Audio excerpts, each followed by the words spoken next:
Hello! Okay, for those of you returning to the channel, welcome back, and for those of you that are new here, that have just stumbled upon this video, then thank you for joining me. And if you find yourself wanting to stick around to follow just some random Welsh geek ramble on about film and TV, then please hit that subscribe button, it will mean an awful lot to me. And yeah, welcome to my spoiler-free review of supernatural horror Undertone, written and directed by an Ian Tewison, this being his directorial debut. And I've been really excited for this movie, not because of the trailers. I didn't actually watch a trailer to Undertone until a couple of days ago, but I've been excited for this movie for a few weeks now, and that's because I read the premise.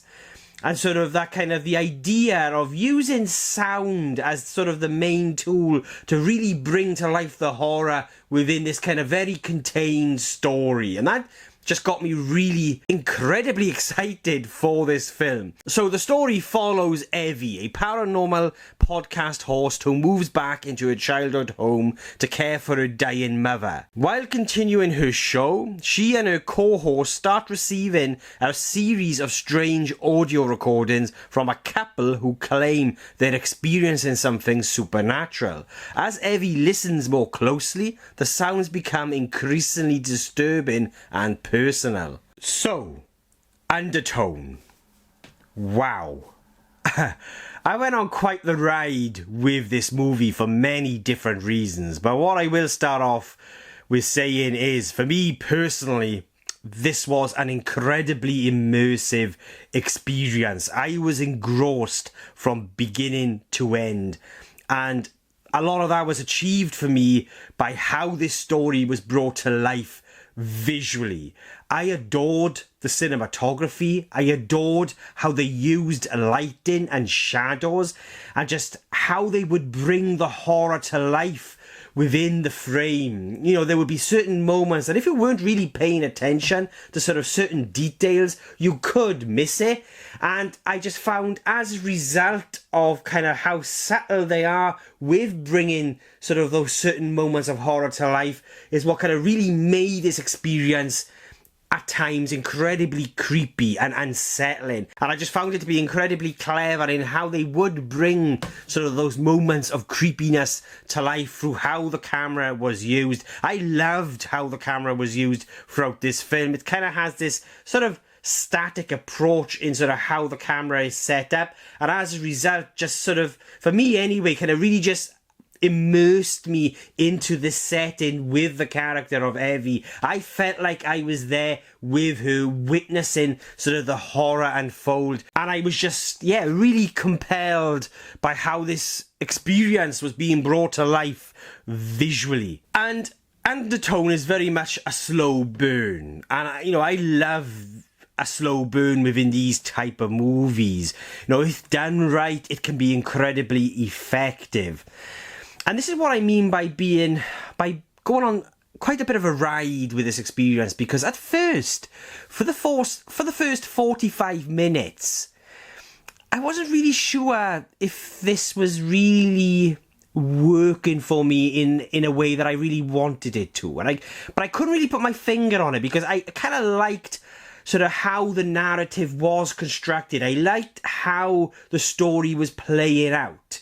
But there was just something really kind of stopping me from sort of really feeling involved with the character's story, you know, with the sort of that personal story of Evie. There was just something stopping me from kind of really sort of feeling or being involved and connecting to the story of Evie. Like, I'm immersed, I'm 100% engrossed and captivated by what is happening, but there's just something about the story of Evie where I was struggling to connect to it. I was struggling to sort of kind of really find a hook, you could say. Yet I was admiring at the same time in how it was all sort of being brought to life visually, and just sort of how the story was playing out. At the same time, I kind of just felt a disconnect. Maybe that's a better word to use. A sort of a disconnect with our main character of Evie. And so for a while, for the first 45 minutes to an hour, I wasn't really sure if it was working, but there was a lot that I was really, really liking. There was a lot that I was really, really admiring, and I was just 100% locked in. And then it's not until the final, say, 20 minutes of this movie where it just floored me. I came out of this film, actually, and it's one of those movies, one of those horror experiences where I just came out, I walked out of the cinema and walked into the car park and breathed a sigh of relief. Because the way in which this film, the way in which the story transitions from its second act and into its third act and into the climax was just masterfully done. The overall experience was quite similar to how I felt with Talk to Me and Bring Her Back, in that it does take you on this ride. The issue that I had with it, or the minor issue that I had with it, was it doesn't quite have that kind of the same sort of that emotional current, you could say, running throughout it.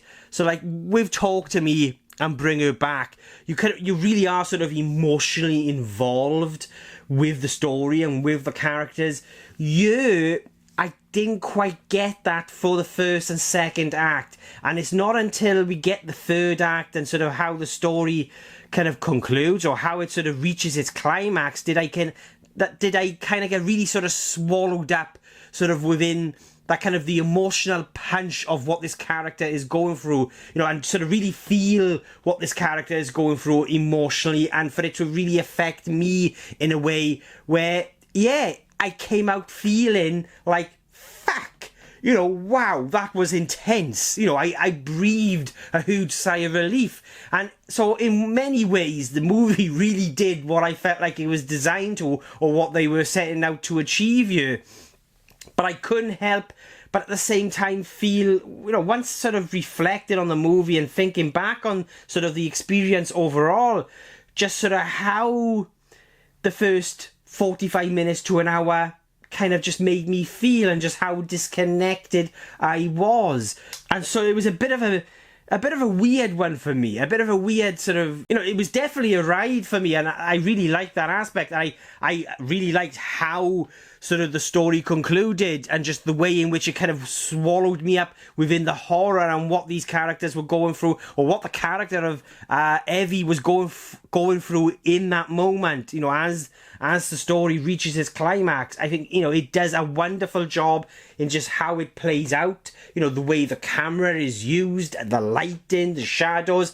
And it really kind of sucked me in emotionally, but it was a bit frustrating because I kind of really wasn't that emotionally involved right up until that moment. But I did feel like the movie does a wonderful job at kind of really playing with you, as in sort of, making you think or feel, is that real? Could this be real? Or could it just be Evie's imagination? And I think they do a wonderful job at really playing with you in that perspective.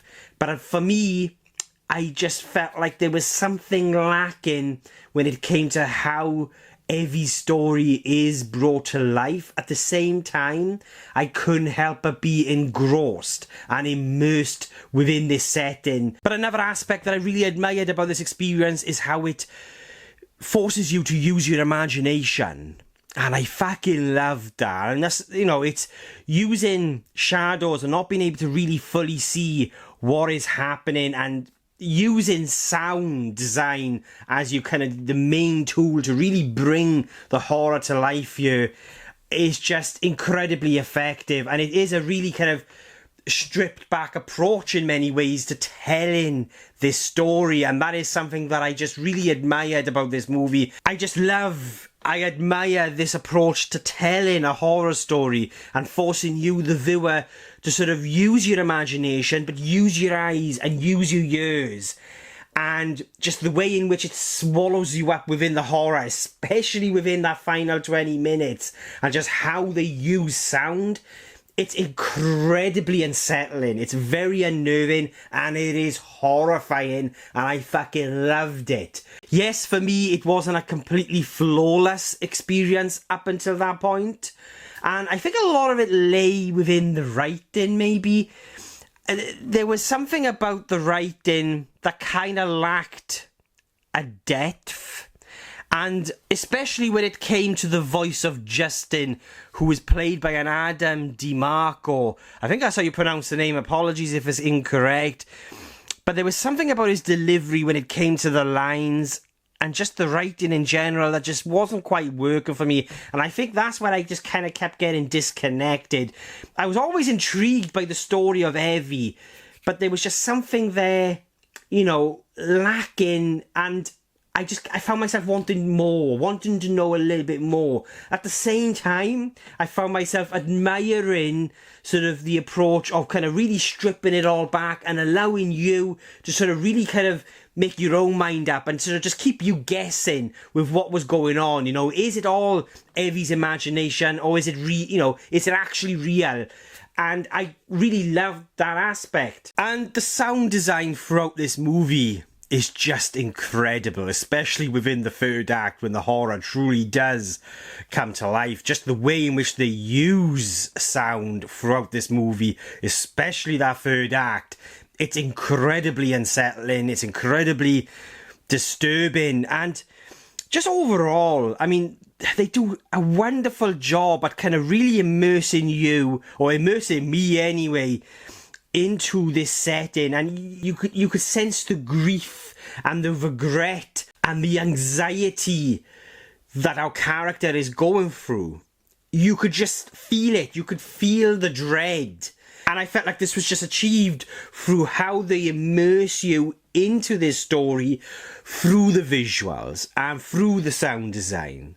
And fortunately, and what I felt like really weighed this down for me was the writing and just certain deliveries, from certain actors when it came to bringing their characters to life. And I know you never see the character Justin, Evie's co-host on this podcast, but there was just something about the delivery of the lines and just the writing in places that I felt like was really stopping me from being fully sort of involved or invested within sort of the story of Evie. At the same time, I was always engrossed. I was always intrigued. They do a wonderful job at bringing that kind of that atmosphere, that eerie atmosphere to life.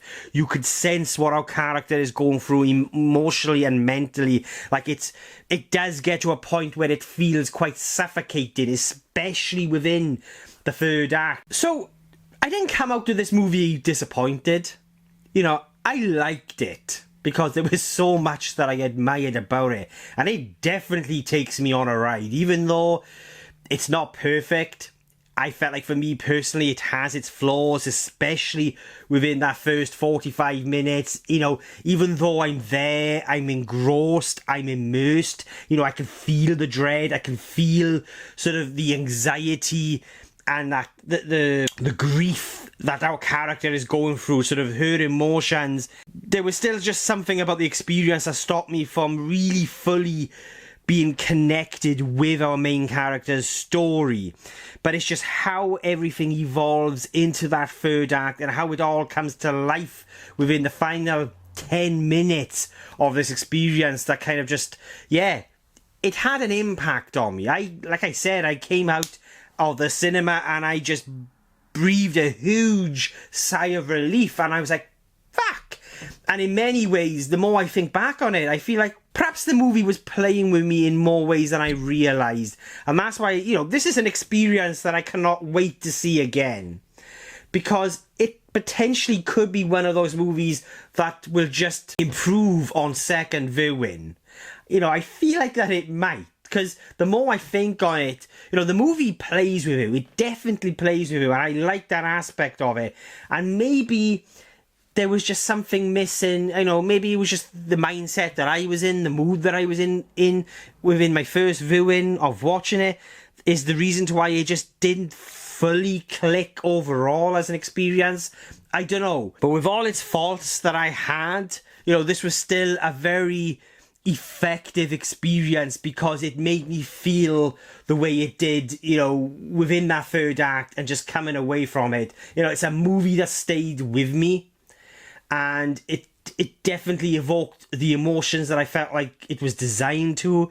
And yeah, it's a bit of a weird one for me, this was Undertone, because there was just so much I admired about it, but it just had those issues within its writing, and just how the characters, or how the character of Evie sort of was brought to life through the writing within the first 45 minutes of the movie to an hour. That just was, I don't know, there was just something that was stopping me from fully being invested with the character.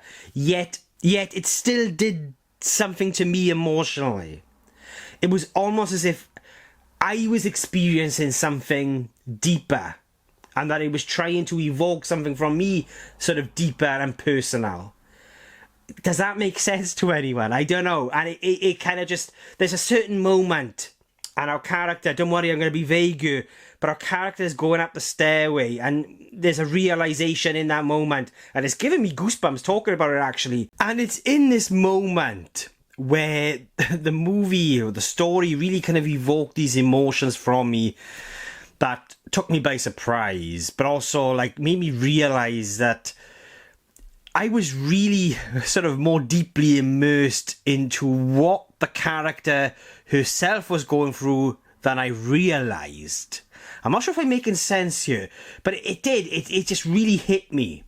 And it felt like that I was the one experiencing something here within this story personally myself. And that is what kind of really intrigues me by this experience, and it's one of the aspects or elements of its story that really stayed with me, and I really want to go back and revisit it and watch it again, because I felt like it was doing something to me subconsciously. And this may very well be one of those experiences that the more I watch it, the more I'm going to see something that I didn't see maybe the first time round, and it's going to do something differently to me. I don't know. But this was definitely a fascinating one for me, and there is so much that I admired and appreciated about it. And even though I came out feeling like I really wanted to from this experience, because, you know, the movie is designed to sort of kind of put you, or the story, I feel like, and what they are aiming to set out you to achieve with the film, they do somewhat achieve that, because I came out breathing a huge sigh of relief. At the same time, to get to that point, the journey wasn't flawless. But anyway, I feel like I've rambled on enough about this movie, and for all those reasons, that is why I'm giving Undertone